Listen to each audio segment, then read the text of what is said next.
안녕하십니까. 저는 처음부터 30여 년 가까이 농촌에서 목회를 하고 있으며 현재는 경북 영천시 화병면에 위치한 입석교회에서 목회를 하고 있는 오부용 목사입니다. 코로나19로 인해서 이렇게 수업 방법이 바뀌어져서 여러분들이 공부하시는데 많은 불편이 생겨서 힘들겠습니다. 그리고 저도 이런 강의는 처음이라서 만약에 여러분들에게 기대에 미치지 못하더라도 양해를 부탁드립니다. 먼저 성경 말씀을 한 절 보시겠습니다. 갈라디아서 6장 2절 말씀 제가 봉독해 드리겠습니다. 너희가 짐을 서로 지라 그리하여 그리스도의 법을 성취하라. 우리 주변에 삶의 무거운 짐과 그리고 마음의 무거운 짐을 지고 삶의 위협을 받고 사는 우리 이웃들이 많이 있습니다. 그들이 지고 가는 무거운 짐을 져주는 것이 오늘 성경은 우리에게 그리스도의 법을 이루는 것이라고 말씀해주고 계십니다. 바로 우리 그리스도인들이 해야 한다는 것입니다. 이 말씀을 생각하면서 제가 목회 현장에서 경험했던 몇 가지 사례를 생각하면서 이 강의를 하려고 합니다. 먼저 제가 지금 목회하고 있는 입석교회는 1974년 1월 달에 설립돼서 46년 된 교회로서 10여 년 전에 보현산 댐이 생기면서 동네 전체가 수몰이 되고 그리고 7년 전에 현 지역에 옮겨서 예배당을 건축하고 온 성도들과 함께 예배를 잘 드리고 있습니다.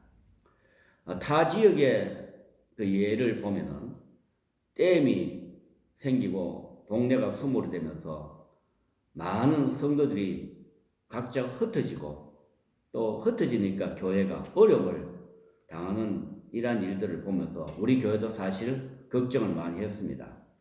그렇지만은 우리 교회는 비록 동네는 갈라졌지만 성도들의 출석률이 지금은 99%를 넘고 있어서 오늘까지도 감사를 드리고 있습니다. 이 시간 강의하는 과목이 생명 목회인데 우리 기독교 자체가 사람을 살리는 예수 그리스도의 사랑의 종교라고 저는 말씀을 드리고 싶습니다. 그래서 우리가 해야 할 목회 자체가 생명을 살리는 목회여야 하는 것입니다. 그리고 또 사람을 살리는 이 생명을 살리는 방법에는 여러 가지가 있습니다. 그렇지만 우리 목회자가 살려야 될 생명은 육신적인 것보다는 영적인 관점에서 그 방향을 찾아야 한다고 생각하며 저는 오늘까지 목회를 해 왔습니다. 이 시간 저는 여러분들보다 조금 일찍 시작한 목회 경험 중에서 이야기를 드리면서 제 나름대로 해왔던 목회 이야기를 이 세 번의 강의 동안에 제가 목회했던 세 교회를 중심으로 이야기를 해보려고 합니다. 그리고 이 제가 드리는 이 경험적 목회 이야기는 앞으로 여러분들이 나가서 목회할 이 현장과 그리고 형편과 사정에 따라서 다 다르다는 것을 먼저 생각하시고 그대로 적용하는 것보다는 여러분들이 앞으로 목회하실 그 현장에 가서 각자 생각을 하셔서 적용하시면 좋겠습니다. 첫 번째 제가 목회했던 목회지 이야기를 드리겠습니다. 저는 늦은 나이에 40이 다 되어서 영남신학대학교 입학과 동시에 1, 2학년 때부터 경남 사천에 있는 작은 면지역에 위치한 사택도 없습니다. 장로님도 계시지 않습니다. 그리고 예배당은 이 동네 저 동네하고 뚝 떨어진 그런 논 한가운데 위치한 예배당에서 첫 목회를 시작했습니다. 그때는 제가 성령차도 없었습니다. 학교 수업이 끝나는 금요일 저녁에서 서부정류장에서 버스를 타고 출발하여 진주 도착하고 또 진주에서 사천 가는 버스를 또 타고 또 사천에 내려서 이제 교회가 있는 동네로 들어가는 버스를 타고 가면은 저녁이 깊어집니다. 그러면 저녁이 되는데 교회 사택이 없으니까 오늘은 이 집사님 집에서, 오늘은 저 권사님 집에서 저녁을 얻어먹고 또 그 집에서 잠을 자고 나서 이제 신방과 주일 예배를 인도하고 월요일 새벽 기도를 마치면은 즉시 대구로 와서 월요일 오후부터 수업을 듣곤 하였습니다. 신학교 1학년이라 그리고 저는 첫 목회지라서 아주 긴장도 되었습니다. 그리고 무엇부터 먼저 해야 될지 몰랐습니다. 그리고 제가 가야 할 교회 사정이 너무 열악하지 않습니까? 너무 어려웠습니다. 사택도 없지요. 그리고 이러한 열악한 상황 때문에 오랫동안 목회자가 계시지 않았습니다. 목회자를 모시지 못하였던 것이죠. 그렇기에 제가 간다고 하니까 그 교인들은 무조건 좋다 반기면서 융숭한 대접을 받으면서 목회를 시작하게 되었습니다. 그리고 저는 신학교 1학년이니 신학적으로나 그리고 성경적으로 많이 부족했습니다. 그래서 설교도 많이 힘들었고 여러 가지 교회 분야에서도 아주 미숙하였습니다. 그렇지만은 교회에서 목회는 해야 하니까 우리 집사람하고 머리를 싸매면서 우리 교회에서 이제 뭘부터 먼저 해야 될까 생각을 하면서 동네를 다져보는데 놀랍게도 그 동네에는 초등학생들이 생각보다 많이 있었습니다. 그래서 유년주일 학교부터 먼저 합시다. 그러면서 제 아내하고 같이 유년주일 학교를 시작하고 또 유년주일 학교를 하면서 교회 다니지 아니하는 그 학생들의 부모님을 만나서 우리 집사람과 많은 대화를 하고 또 이렇게 즐거운 시간도 들어 가지게 되었습니다. 그것도 모자랍니다. 그래서 교사도 없이 우리 집사람하고 저하고 둘이 하니까 학생들에게도 어떻게 보면 한계가 있습니다.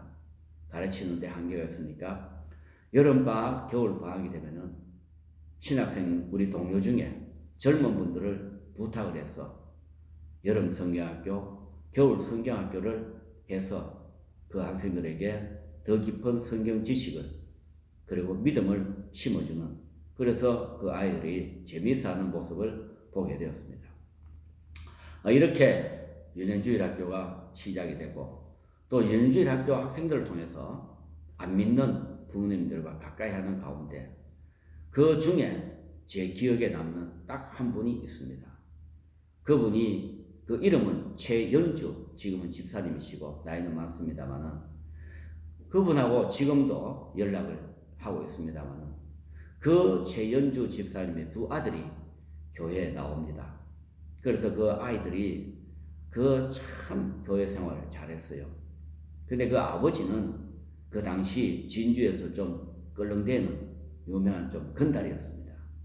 매일 술을 먹고 방황하며 그리고 가장의 역할도 못하고 경제적인 이러한 일도 아무것도 하지 않으면서 방탕한 생활을 하니까 첫째 가정에서 자식들로부터 좋은 이야기를 못 듣고 또 동네에서도 외면을 받고 손가락질 받으니 두 아들이 아버지 때문에 기가 푹 죽어 있는 것입니다.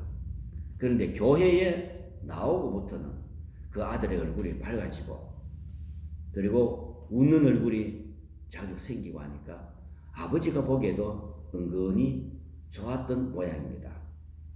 근데 어느 날 동네 여기 그 술집에서 술을 먹고 있는 이 두 아들의 아버지 최연주 씨가 저는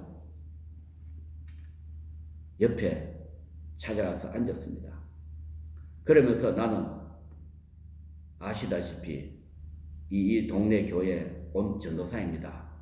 그러면서 두 아들이 교회 나와서 참 다른 학생들보다도 모범이 되고 그리고 아주 밝게 아주 즐겁게 모든 일을 앞장서서 잘하고 있습니다. 칭찬을 막 해주니까 아버지가 아들 칭찬하는데 싫어하는 사람 누가 있겠습니까? 은근히 부축해 주니까 좋아하더라고요. 그러면서 두 아들이 있는 아버지는 참 좋겠다. 나도 두 아들이 있다. 그렇게 이야기하면서 이제 그 사람과 가까워지게 되었습니다. 그 이후로 저는 그 사람이 술집에 있으면은 저는 또 찾아갑니다. 그러면서 그 옆에 앉아서 이런저런 이야기를 하다 보니까 자신의 과거까지 이야기해 주게 되고, 그러면서 가정의 어려운 문제까지 이야기할 정도로 아주 사이가 가까워졌습니다. 그러면서 이제 자기 집에까지 초대할 정도로 더 가까워졌지요. 그래서 이제 제가 자기 집에 찾아가서 그 부인과 함께 이야기도 나누고 두 아들과 함께 즐거운 시간을 가지면서 나올 때 했던 이야기가, 전도사는 이 집에 도움을 줄 것도 없다. 그리고 물질적으로 도움을 줄 것도 없다. 그렇지만은 한 가지 다른 사람들이 못 해드리는 것이다. 이 가정을 위해서 제가 기도하는 것밖에 없다. 그리고 우리 가족들 위해서, 두 아들을 위해서 기도하는 것밖에 없습니다.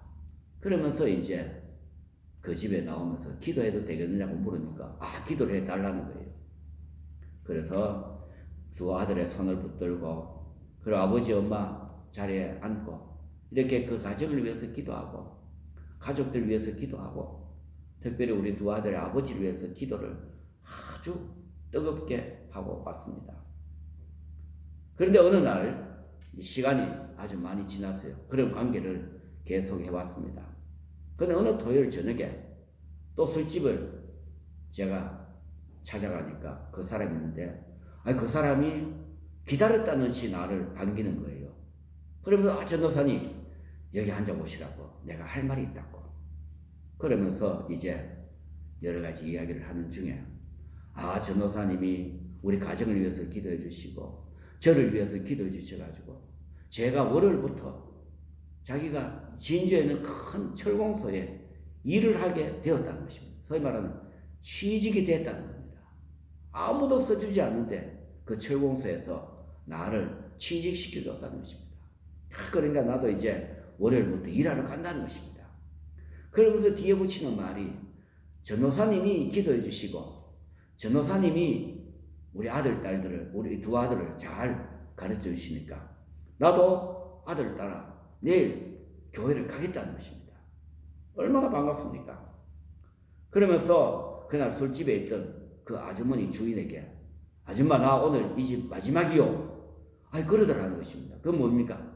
술을 먹지 않겠다는 것입니다. 근데 그 술집 주인도 너무너무 좋아하지요. 그래 제발 정신 좀 차리고 이제 일 잘하고 이제 열심히 일해서 가장 노릇 좀 해라. 그러니까 하겠다는 겁니다. 그렇지만 저도 축하를 해주고 왔습니다만은 저는 사실 반신반의였습니다.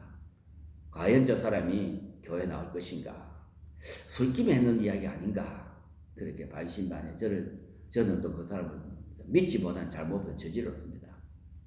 그런데 놀랍게도 그 이튿날 아침 주일에 두 아들이 교회를 나오게 되고 또 11시가 되니까 주일 예배에 자기 부인하고 정장을 하고 예배를 드리려고 교회에 나왔습니다. 그러면서 감사 헌금도 준비했습니다. 온 교인들과 함께 예배를 드리고 제가 강고 시간에 인사를 드리니까 나와서 우리 오전도사님이 기도해 주셔가지고 제가 월요일부터 진주에 있는 큰 철공장에 일하러 가게 됐습니다.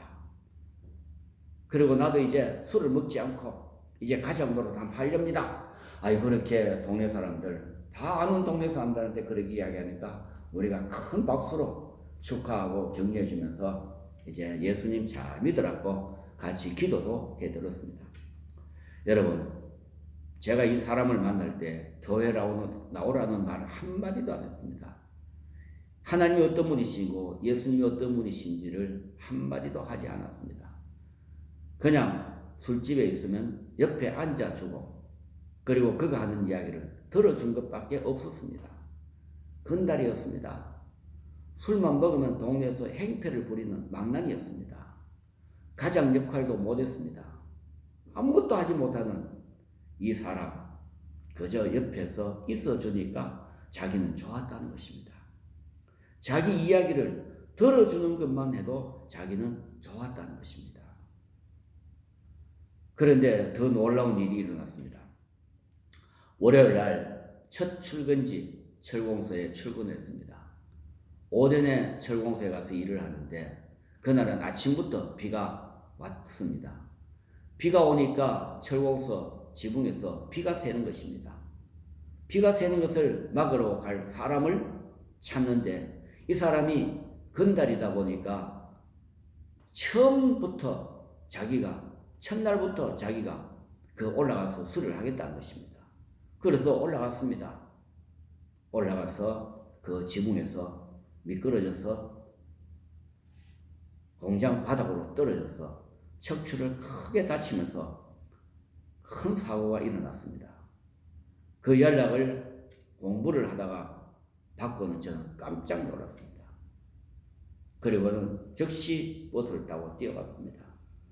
어제 교회에 처음 등록해서 한 번 예배를 드리고 그 다음날 첫 직장에 출근해서 이렇게 큰 사고가 났으니 저로서는 너무너무 큰 충격이었습니다.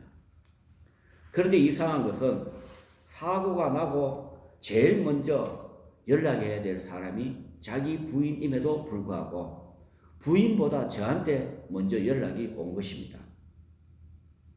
그래서 저는 그 부인과 함께 진주 경상병원으로 응급실로 달려갔습니다.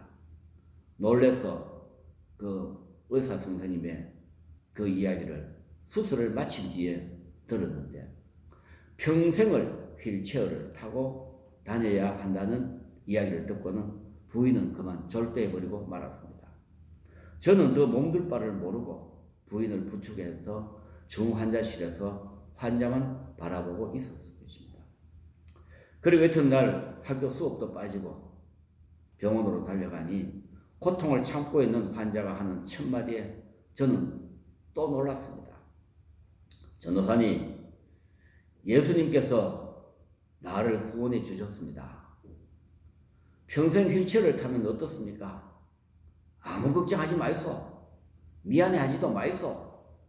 그리고 앞으로는 하나님께서 저를 서시기 위해서 이렇게 만든 것 같습니다라고 이야기하는 거예요. 여러분, 우리가 예수님을 믿으라고 이야기할 때 첫마디가 많은 사람들이 예수 믿으면 복 받습니다라고 이야기를 많이 합니다. 그런데 이 사람은 예수님 믿고 구원받았다는 것입니다. 그리고 내가 이렇게 된 것 하나님이 나를 쓰시기 위해서 만든 것 같다라고 이야기하는 것 첫마디입니다. 저는 깜짝 놀랐습니다.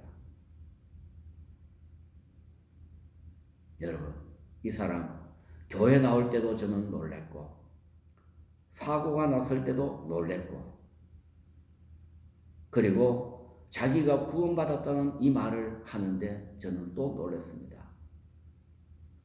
이건 성령님이 하시는 거라고 저는 생각했습니다. 속으로 하나님 앞에 감사기도 들었습니다. 그리고 이제 그분의 손을 붙들고 그 사람의 부인과 함께 기도하고 나서 이제 저도 바깥에 나와서 정신을 차려보니까 이야, 저 사람이 교회 하루 나왔다. 그리고 한 번 예배를 들었다. 근데 성령님이 역사하셨다. 내가 예수 믿고 복받은 것이 아니라 내가 예수 믿고 구원받았다라는 이야기를 하게 하신 성령님 앞에 저는 감사였습니다. 그래서 저 속으로 저는 이 사람이 내보다 더 믿음이 크다라고 생각했습니다. 그런데 또 놀라운 일이 일어났는데 그 사람이 첫 출근한 직장에서 일어난 일입니다. 회사에서는 사고가 나면은 보통 산재보험으로 모든 치료비와 손해배상까지 다 해주는데 이 사람은 첫날 첫 출근이라 무슨 보험이 되겠는가라고 가족들과 모든 사람들이 걱정을 하고 있었습니다. 병원비라든지 그리고 앞으로 하반신 마비가 된다니까 앞으로 장래를 걱정하고 있는데 사장님께서 이 사고를 모두 산재보험으로 처리하도록 하고 그리고 그러니까 모든 병원비와 부담금을 보험금으로 처리하고 평생 치료비 그리고 평생 동안 연금을 받을 수 있도록 깨끗하게 사장님이 처리해 주신 것입니다. 그러니 놀라지 않을 수가 없었죠.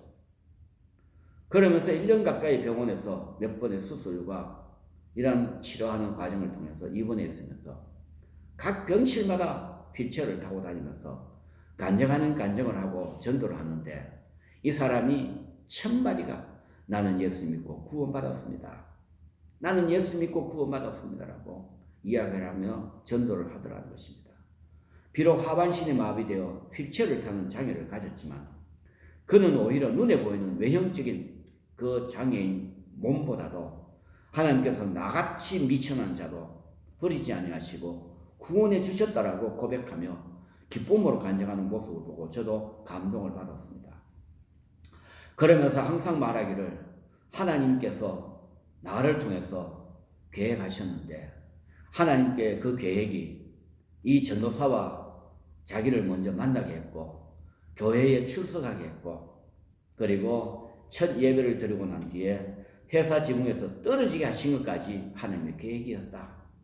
그래서 나를 이렇게 휠체어를 타게 해주셔서 옛날 전에 방탕했고 그리고 그렇게 내 마음대로 살았던 나를 묶으셔서 이렇게 평생을 하나님의 도구로 쓰시게 했으니 감사하고 감사하라는 말을 지금도 전화가 올 때마다 하고 있습니다. 지금은 산재보험회사에서 나오는 생활비로 넉넉하게 살면서 목사님 저도 가장 역할을 합니다.